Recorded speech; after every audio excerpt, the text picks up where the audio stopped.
Yeah, cue that music. It is Panthers 360 time to our YouTube viewers on the WPTV News Channel. Hey, listen, you are joining us on Panthers 360, and I'm joined by this man right here, Armando Velez, host of the Locked On Florida Panthers podcast. First of all, thank you for making us part of your day.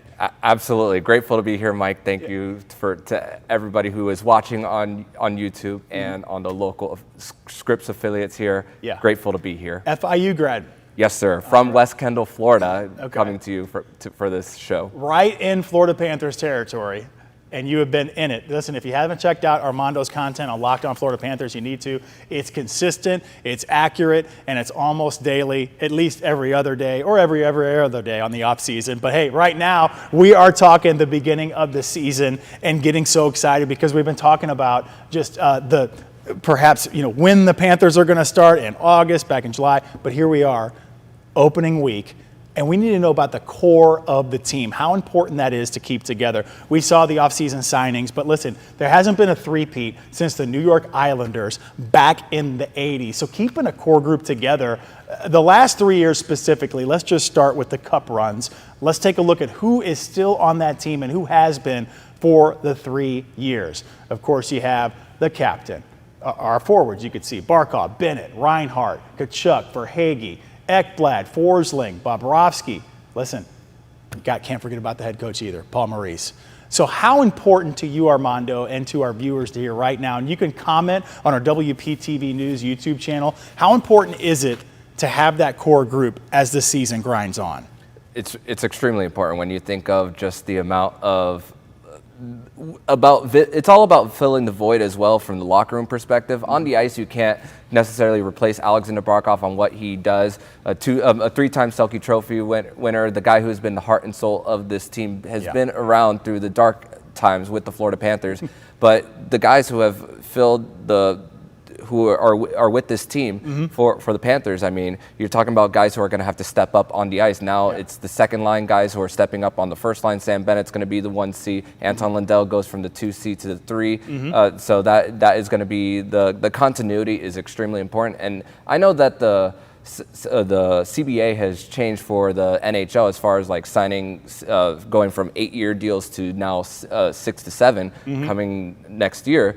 But these guys are locked up, 11 guys until at least 2030 here. So it's gonna be tested for this season for the Florida Panthers. But they have the group there as a team that has a truly high floor, in my opinion. When you talk about how much extra hockey this core has played, you had the number off the top of your head earlier of how many extra games when you talk about the playoffs, the last 3 cup runs. Yeah, 314 games specifically that the Florida Panthers have played between the regular season and the postseason. 3 Stanley Cup runs, losing the first one and then winning the last 2. So it's a lot of hockey. It's a lot of mileage that the Panthers have on their bodies. But you come in with some new blood and guys who are hungry to win championships as well with the Florida Panthers. I mean, in their first Stanley Cup championship, Oliver Ekman-Larsson was part of the mix. Sure. And then the very next year, Nate Schmidt comes because he wants to win a cup. This year for the Panthers, it's going to be Jeff Petrie being on that bottom pair with Dmitry Kulikov to start the season. And the thing is, when the Panthers won that second cup, what did they do? They handed the cup to the guys who had not won before. The new guys. Well, one guy that's been there the whole time is Aaron Ekblad. We talked to him at Media Day and just over the past few days on what it means to be here now for 19 years. Listen to this. It's as good as it gets. I'm extremely happy, very excited. Could potentially be a Florida Panther for 19 years if all goes smoothly. So I'm honored. I'm very proud of the time I've spent here and what we've been able to accomplish, and we'll be able to do a lot more in the next 8 years, hopefully. And since 2014, it's hard to imagine another defenseman back there in his role.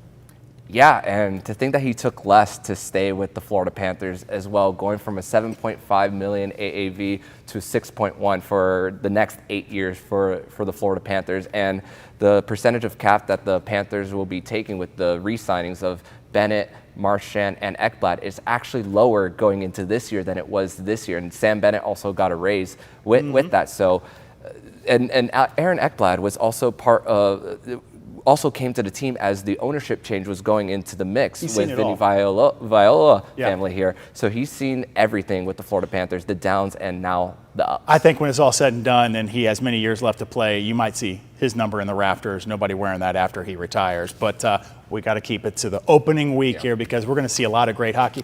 We kind of have seen some very interesting preseason hockey. And let's travel our studio here and kind of go over to, we're going to see some videos. You could say a hockey game broke out at a fight this last weekend, especially Saturday in Sunrise. My goodness, as we bring up this video here. It was a cross-state rivalry, and it didn't disappoint. It got messy. We know that we know now that the Tampa Lightning, they brought up 6 players from their Syracuse affiliate, and it seemed like those 6 players were really involved with these scrums right here. Yeah, and to think that it's crazy because of the timing of what Paul Maurice did when it came to his cuts versus what John Cooper did. The Panthers were ready to play hockey on Saturday, and to actually get some of the guys some ice time to see how they flowed, especially because they had some guys who were still kind of on the roster bubble.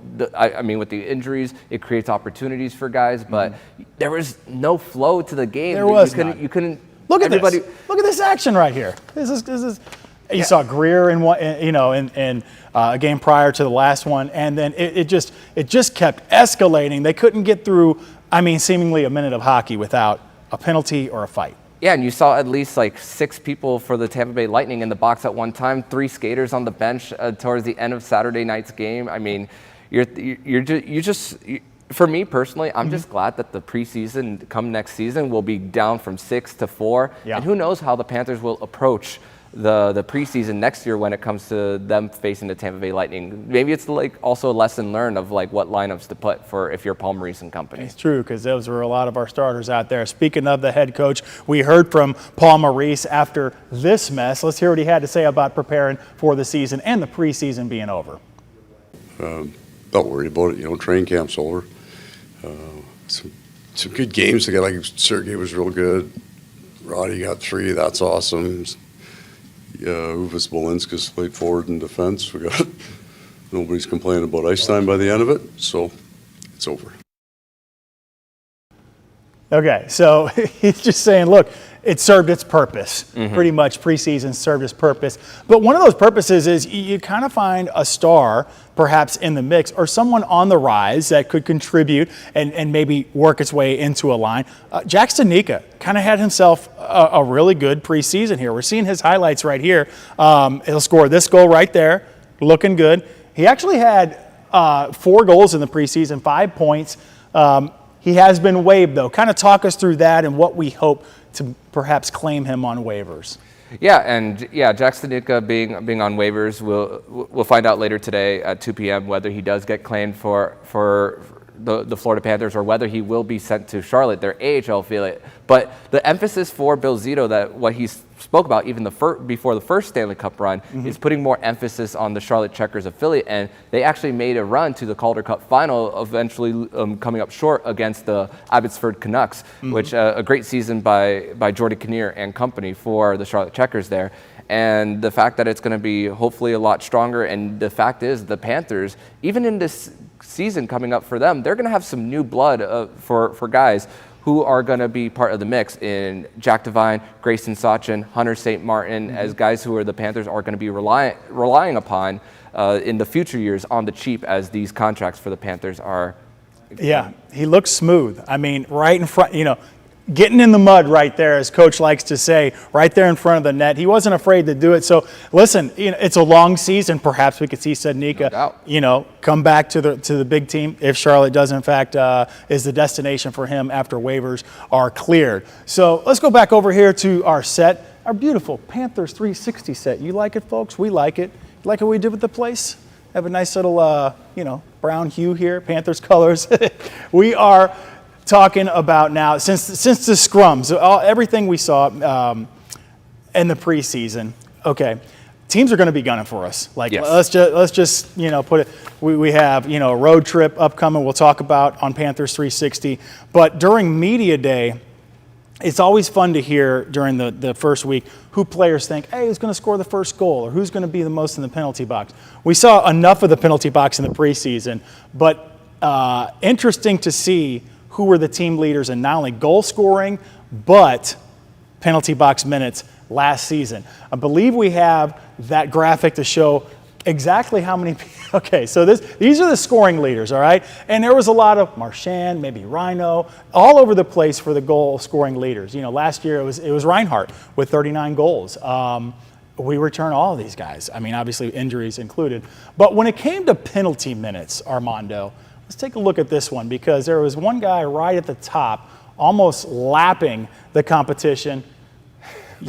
Go ahead. and AJ Greer got it started right on opening night against the Boston Bruins last season in his very first game with the Florida Panthers. And I mean, the Panthers also played the Bruins 6 days later in Boston on a matinee for that between the two teams, and yeah, he got into another fight there. And then you see Jonah Gadrich, his name is up there. I mean, there was a point in November of last year when the Panthers had a quick series against the New Jersey Devils, 2 home games on a Tuesday and a Thursday. Sam Bennett was actually out during that time, and not only does Jonah Gadrich get in one fight, but 2 fights in consecutive games during that point. So that builds up and skews the numbers, especially early on in the season. Imagine those guys on the same line coming at you. Think you're getting a rest, okay, 3rd, 4th line. Nope, they're coming and they're ready to enforce. And saw that on Saturday. And I saw that on the preseason game for sure. But it's interesting that when I went to Media Day, I asked the players themselves, who did they think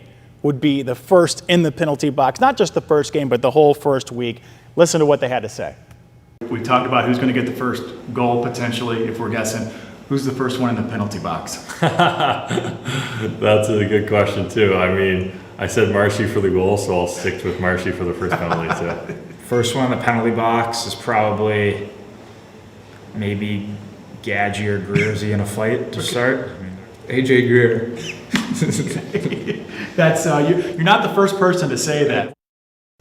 Love it, Belenska's there at the end, but the numbers speak for themselves from last year. Is that what you think? I mean, is that he's going to be the perhaps penalty? We do have Marchand on the team as well this year.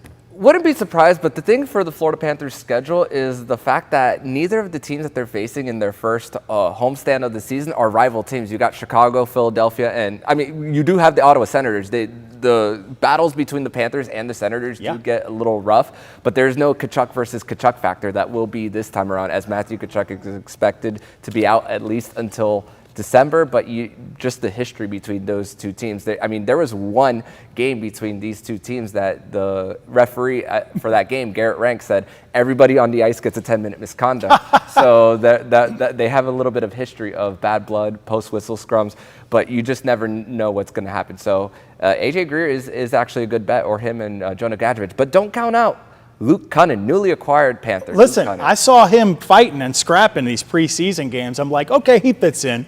Yeah, no doubt. And him and Matthew Tkachuk are actually childhood friends from their time when they grew up in St. Louis area in Missouri. And also, Bill Zito represented Luke Cunnin in the beginning of his career, so he got a little bit of intel on who Matthew Tkachuk was about his character, possibly before that trade. So Luke Cunnin might have had some influence when making that deal. And I want to encourage everybody, keep your comments, keep your questions coming in, and even after this, we can answer them. We want to get this conversation started about the season. You know, let me ask you, Armando, and you pump out so much content throughout the course of the season, off season. What does success look like for you, for the Florida Panthers, in the first 10, 20, 30 games of the season? Well, the good news for the Panthers is that they do have a home-heavy schedule to start the season, so that is a luxury for them based on all the travel that they've had to do over the last 3 years. I mean, you think about it. The Panthers have also had a Global Series game last year in Finland against the Dallas Stars. So the fact that they're home, the fact that they're still trying to experiment with the new lines that they're putting out for this opening week for them.